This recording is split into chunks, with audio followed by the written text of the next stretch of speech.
Hello, welcome back again with me Iqbal Hanur. Selamat datang semuanya teman-teman kita yang setia selalu menunggu ya video-video terbaru saya.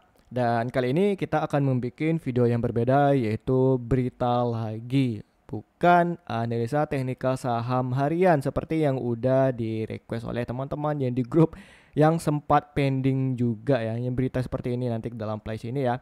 Yang mana kali ini kita akan membahas bagaimana proyeksi saya terhadap keputusan suku bunga Bank Indonesia dan juga nanti di sini teman-teman bakalan dapat insight dan knowledge terbaru kenapa suku bunga kita itu wajib dipertahankan, diturunkan atau dinaikkan dan bagaimana impactnya nanti berpengaruh terhadap pergerakan IHSG kita dalam waktu 1 bulan ini ya.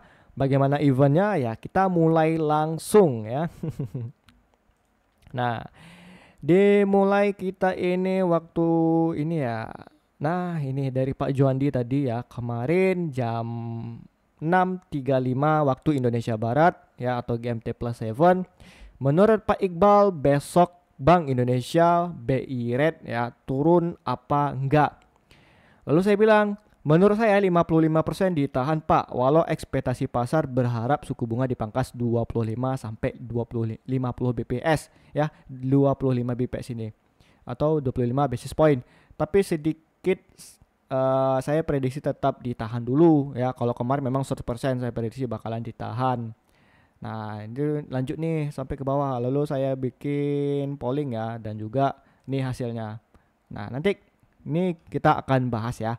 Jadi untuk analisa teknikal kita pending dulu karena kita belum tahu nih bagaimana keputusan suku bunganya dan sangat berbahaya nanti ternyata kalau saya ngasih analisa teknikal nanti teman-teman masuk atau saya rekom swing ya tiba-tiba tidak sesuai ekspektasi pasar and then ya bisa jadi ini terkoreksi kembali lagi di IHSG. Nah, perlu diingat ya. Oke, langsung saja ya. Nah, di sini kalau kita lihat ya teman-teman semuanya untuk kalender ekonomi di hari ini ya, ini saya udah rubah GMT plus 7 seperti biasa. Nah, kita lihat di sini jam 14.30 atau jam 2.30 waktu Indonesia Barat itu ada berita interest rate decision atau keputusan suku bunga dari Bank Indonesia. Nah, kalau kita lihat di sini keputusan suku bunganya ya. Oke, Nah, di sini sejak dari Februari, Maret, April itu suku bunga kita itu stay ya di 5,75% atau stay di 5,75 basis point. Yang mana pertama kali pemotongan suku bunga Indonesia itu atau pemotongan suku bunga oleh Bank Indonesia itu pertama kali dilakukan pada bulan Juni tanggal 15 2025. Yang sebelumnya itu berada di level 6% atau 6 BPS menjadi 5,75% atau 5,75%. Artinya pemotongan 25 basis point itu mulai dari Januari kemarin sampai di bulan April itu masih tetap atau nge-stay. Cuman ya ini kan kemarin 75% ini kan masih sesuai ya forecast atau konsensus pasar dari Bank Indonesia. Yang mana kali ini berbeda. Nah, seperti yang Pak Johandi nih tadi bilang BI turun apa enggak gitu. Nih saya jelasin dulu lah. Ini kan sekarang forecastnya ya atau konsensus pasar itu lagi nganggap ini bakalan turun sebesar 25 BPS dari 5,75 turun ke 5,50. Nah, terus kalau kita lihat nih ya ini dari berita Instagram dari IDX Channel, di sini kita bisa lihat bahwa Cina pangkas 2 suku bunga acuan ke level terendah untuk tangkal dampak tarif. Nah, Cina terus juga Australia juga turunkan suku bunganya. Dan juga itu dari Bank Central of Eropa atau BOE itu juga menurunkan suku bunganya. Nah, di sini saya sudah jelasin ya. Nah, note ya, catatan, tidak semudah itu Bank Indonesia memutuskan pemotongan suku bunga. Nah, di sini aja ya. Tidak semudah itu Bank Indonesia memutuskan pemotongan suku bunga sebelum ada sinyal yang kuat dari The Fed terhadap pemangkasan suku bunga. Meskipun PBC ya, ini Bank Sentral China dan ECB atau European Central Bank telah memangkas suku bunganya. Nah, oke. Jadi pasti teman-teman nanya sini. Jadi menurut Bang Iqbal nih dipotong atau enggak gitu. Menurut saya 55% saya masih berkutat itu untuk di hold ya. Tapi 45%-nya itu tentu saja bisa dipangkas, tapi hanya 25 bps, tidak sampai 50 bps. Kenapa sih seperti itu Bang Iqbal, nggak sampai 100%? Pertama, kita udah sini bertahan ya di suku bunga itu udah lama banget ya di 5,75%. Ditambah tekanan dari seperti bank sentral dari Eropa, bank sentral dari China, bank sentral Australia yang udah mulai nge-cut rate-nya. Tetapi kenapa saya bisa sampai 55% ini bilang ini tetap hold? Yang perlu kita ketahui teman-teman semuanya ya. Ini yang udah pernah saya ajarin di Reels Instagram saya yang udah lama banget dan saya pun lupa posisinya itu di mana ya. Ini beneran ada nih. Di sini nih. Saya sudah jelasin juga di sini kenapa. Suku bunga Bank Indonesia dipangkas 25 bps. Nah, perbedaan suku bunga Bank Indonesia versus the Fed.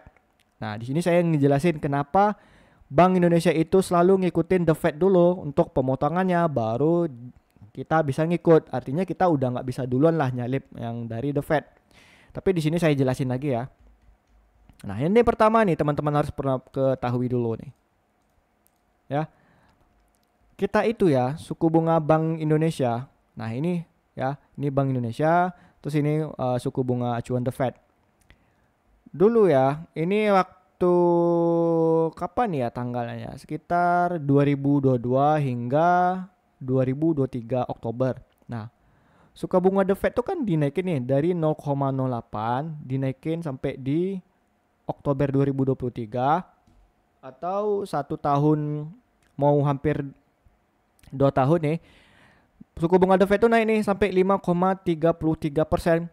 Yang awalnya suku bunga Indonesia itu 3,50% atau 3,50 bps itu mulai naik mengikuti suku bunga the Fed menjadi 6% atau 6 bps. Kenapa sih Bang Iqbal gitu? Ya karena kita nggak bisa ya, suku bunga kita itu lebih rendah dari the Fed, bahkan menyamain pun itu nggak bisa. Misal ini 6 bps suku bunga Bank Indonesia, terus suku bunga the Fed atau Bank Sentral Amerika itu juga 6, itu nggak bisa.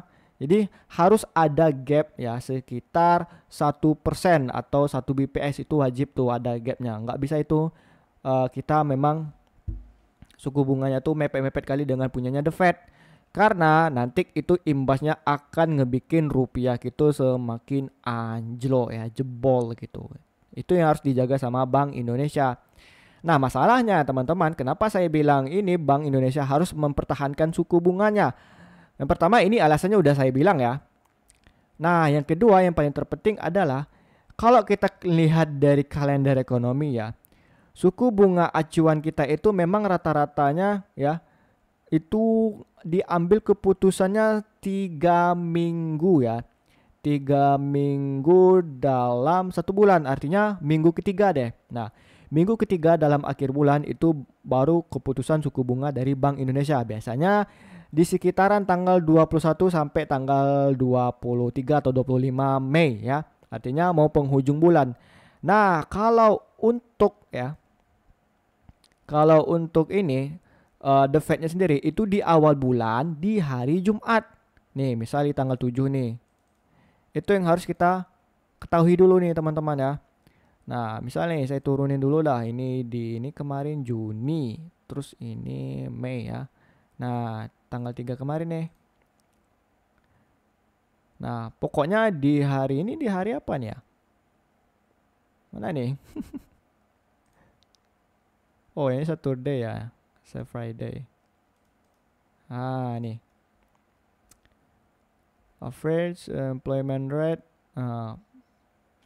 Berarti ini di hari Sabtu nih baru mulainya ya. Nah, pokoknya itulah teman-teman ya. Intinya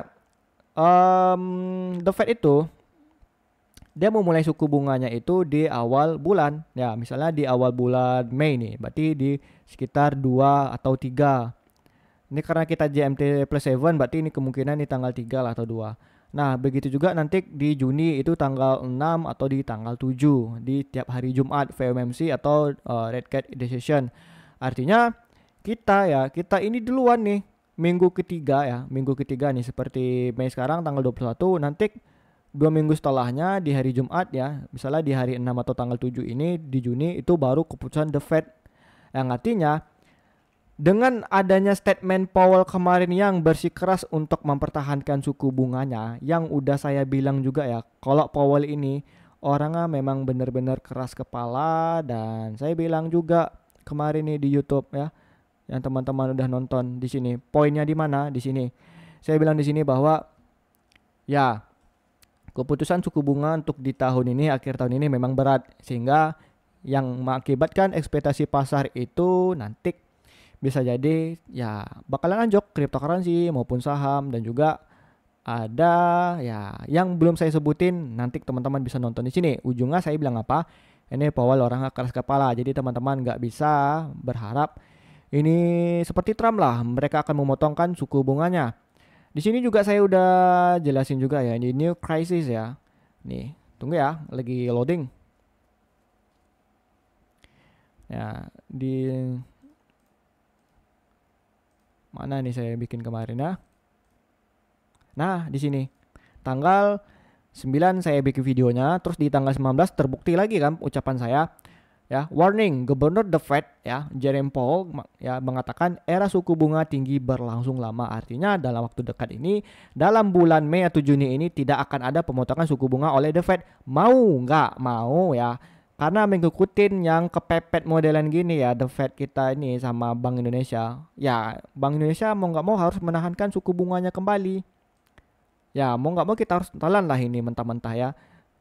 Bisa jadi besok motong, cuman masalahnya itu akan sangat berimbas dengan rupiahnya kita ya, dan juga itu akan berimbas dengan pergerakan ISG kita nanti. Kalau seandainya itu dipangkas, oke lah ini ISG rally. Lalu bagaimana dengan rupiah kita? Tentunya akan kembali jebol nih bahaya nih ya. Itu harus dijaga lah dulu apresiasinya untuk rupiahnya. Oke, itu untuk alasan yang kedua. Terus yang alasannya ketiga, apa sih Bang Ibal? Kenapa sih Bang Ibal ini masih mempertahankan? Kayak mau nggak mau nih kita harus mempertahankan nilai rupiah kita gitu kan, mempertahankan suku bunganya. Ini teman-teman yang nggak tahu sama sekali. Ini ingat nih ya. Kayak di sini nih. Nah ya, ini masih sekarang data The Fed itu masih di interest rate-nya 4,50%, dan Bank Indonesia itu masih di 4,75%. Potensially dia masih bisa motong 25 bps menjadi 5,50 bps bisa untuk BI ya. Hanya jarak gapnya hanya 1%. Tapi bagusnya bagi saya ya 1,25% atau 1,25 bps lah untuk mempertahankan nilai rupiah kita yang lagi diapresiasi ini, agar ya nilai mata uang kita itu tetap kuat, terus ISG kita itu tetap bagus ya dilirik asing, dan juga tentunya ekonomi kita itu jadi lebih oke gitu kan. Untuk kita ngimpor barang. Nah ini kita tuh kan lebih banyak impor barang tuh kalau kita lihat dari trade balance-nya kita ya. Kita tuh lebih banyak banget yang namanya trade balance. Artinya kita lebih banyak impor daripada ekspor ya. Minus lah kalau nggak salah saya ini. So ya mau nggak mau ya kita itu tentunya harus mempertahankan nilai mata uang rupiah yang lebih kuat. Kalau misalnya mata uang rupiah kita itu melemah dibandingkan US dollar, itu sebenarnya potensi untuk kita ngeekspor ya. Karena kita membeli dolar itu jadi lebih ya, menjadi apa teman-teman? Ya, lebih mahal, dan juga kita bisa lebih banyak beli barang. Sebenarnya kalau kita diekspor tuh kan, misalnya nih mata uang rupiah kita melemah kan, ya orang kan bakalan ngebeli barang kita tuh dengan mata uang rupiah. Jadi dengan mata uang rupiah yang melemah, orang tuh bisa beli barang kita dengan jumlah yang sangat banyak gitu. Dan yang diuntungkan adalah emiten-emiten yang bergantung pada ya mata uang dolar. Jadi kalau mata uang rupiah kita melemah, tentunya laporan keuangan yang perusahaan itu berdasarkan dolar tadi menjadi surplus. Nah itu dia. Begitu juga kebalikannya gitu. Itu sih gitu. Nah, pasti bingung kan teman-teman? Ya, pastilah. Nanti kalau misalnya lupa bisa dimundurin lah video saya ini. Oke, langsung ya. Nah, ini last datanya 8 Mei 2025 dari The Fed nih ya, awal bulan ya. Oke, lalu selanjutnya kenapa sih Bang Iqbal gitu? Yang tidak diketahui teman-teman ya, perlu diketahui teman-teman di sini ya. Ini cadangan devisa kita. Cadangan devisa Indonesia turun ya sebanyak 152 miliar pada April 2025 ya. Menjadi 152,5 miliar, turun dari 157. Artinya ini jauh ya turunnya ya. Dari 57 ke 52. Artinya ada sekitar 4 ya, 4,4 miliar lah. Kisaran kayak gitu. Jadi di Maret level tertinggi sepanjang sejarah. Nah, Maret level tertinggi sepanjang sejarah. Ini menandai level terendah sejak November lalu, terutama karena pembayaran utang luar negeri pemerintah dan angka upaya Bank Sentral untuk menstabilkan rupiah di tengah ketidakpastian pasar keuangan global yang persisten. Oke, sini teman-teman bisa garis bawahin ya. Utang luar negeri pemerintah, artinya kan itu pakai dolar, otomatis harus dijaga yang namanya dolar tadi, rupiah kita tadi jangan sampai melemah. Makanya harus mempertahankan lagi suku bunganya. And fuck about the growth economy ya. Sebenarnya tidak terlalu penting lah untuk mempertumbuhkan ekonomi dalam keadaan sekarang dari Bank Sentral, karena kebijakan fiskal dulu yang harus ditanganin sekarang. Itu menurut saya kalau sebagai gubernur Bank Sentral Indonesia. Dan satu lagi fakta yang belum teman ketahui adalah cadangan devisa kita itu lebih banyak porsinya 60% tuh di dolar ya. Di dolar. Ini saya tunjukin gambarnya.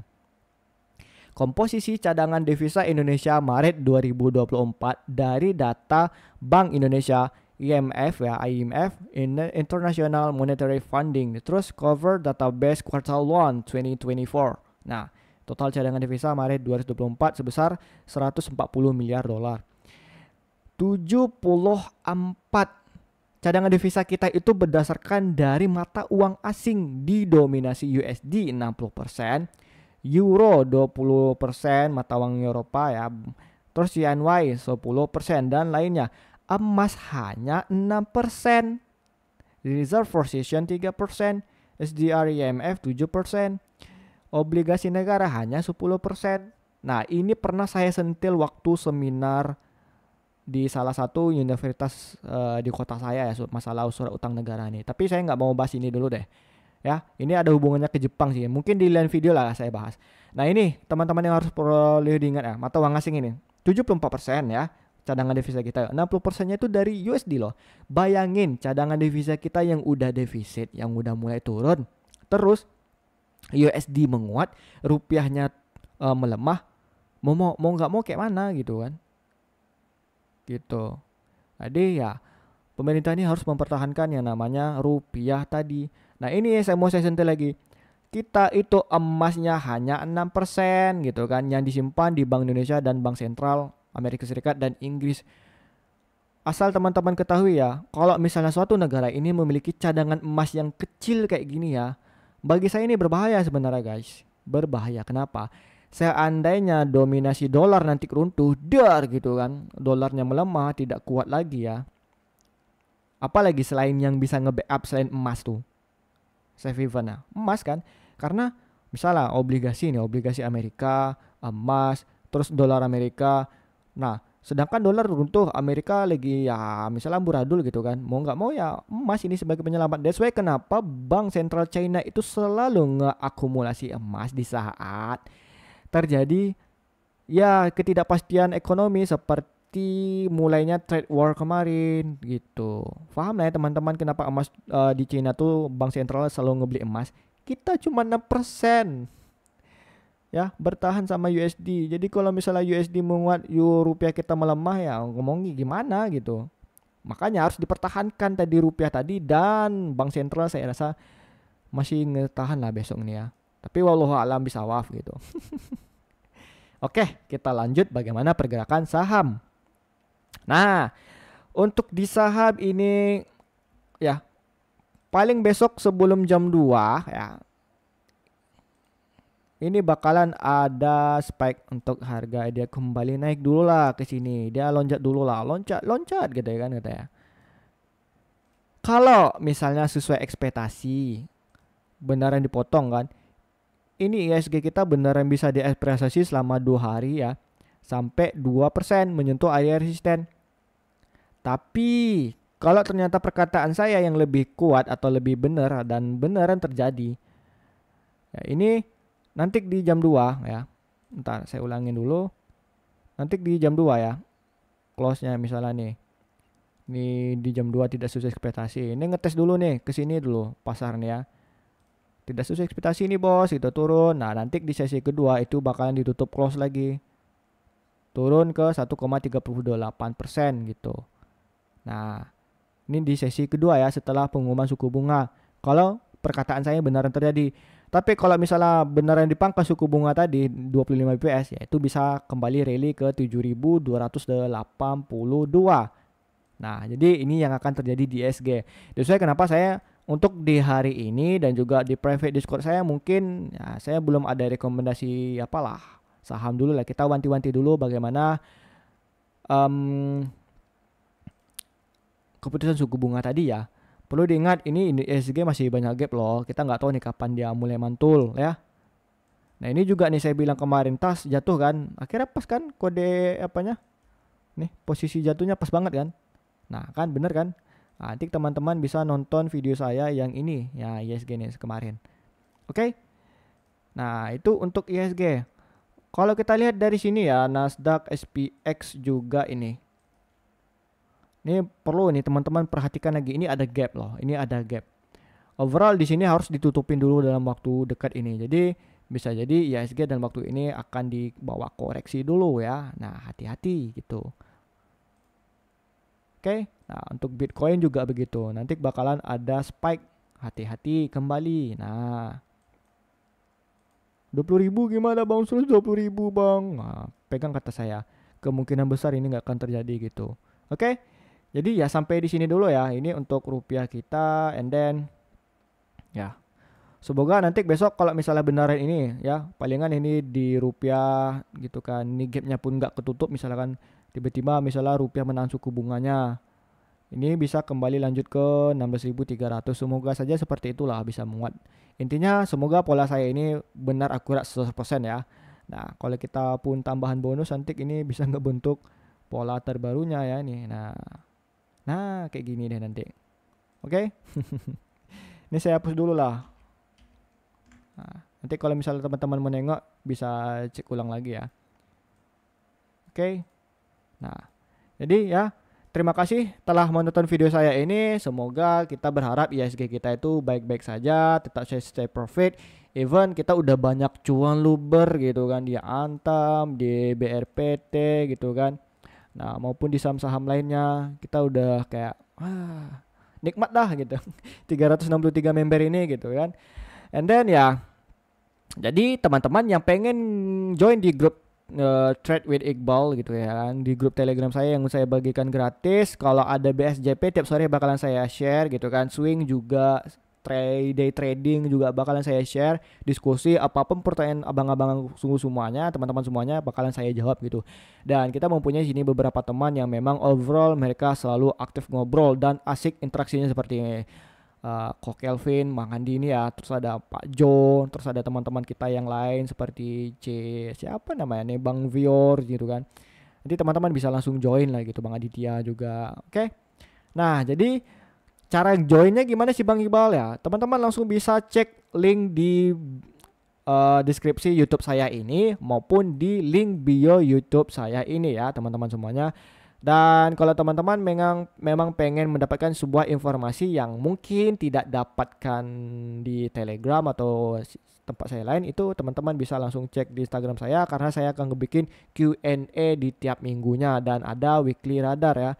Seperti yang udah saya share juga di postingan YouTube saya ini. Teman-teman bisa mulai cek kembali nih ya. Oke. Nah, ini dia. Nah, oke, ini kok ngaca nih? Hey, saya udah bener loh tadi ngirimnya. Nah, ini kayak gini kan bener nih. Kok bisa ngaca nih ya? Memang lah YouTube nih ya. Tapi oke lah, nggak apa-apa lah ya. Next nanti kalau saya rubah lagi nih, kalau bisa diedit. Bisa nggak ya? Bisa. Oke, teman-teman dan semuanya, terima kasih telah menonton video saya ini. Jangan lupa like biar kita tuh cepet nge-grow bareng ya. Dan nanti seperti Ko Kelvin ini kita cari lagi teman bang. Oke kok gitu. Makanya share kasih lah tombol like-nya ya teman-teman ya semuanya biar kita tuh cepet nembak algoritmanya. Dan juga share video saya ini ke teman-teman kamu. Misalnya kamu capek jelasin ya. Nih nonton aja video Bang Iqbal nih. Kita ada grupnya kok gitu. Ngobrol di situ aja deh atau tanya sama Bang Iqbal itu bisa juga ya teman-teman ya. Terus juga aktifkan notifikasi bel lonceng sehingga setiap kapanpun saya ngupload video teman-teman langsung bisa cek langsung di notifikasi handphone maupun laptop, komputer teman-teman itu semuanya ya. And then ya seperti biasa terima kasih dan salam gacor. Semoga kita selalu cuan di saham.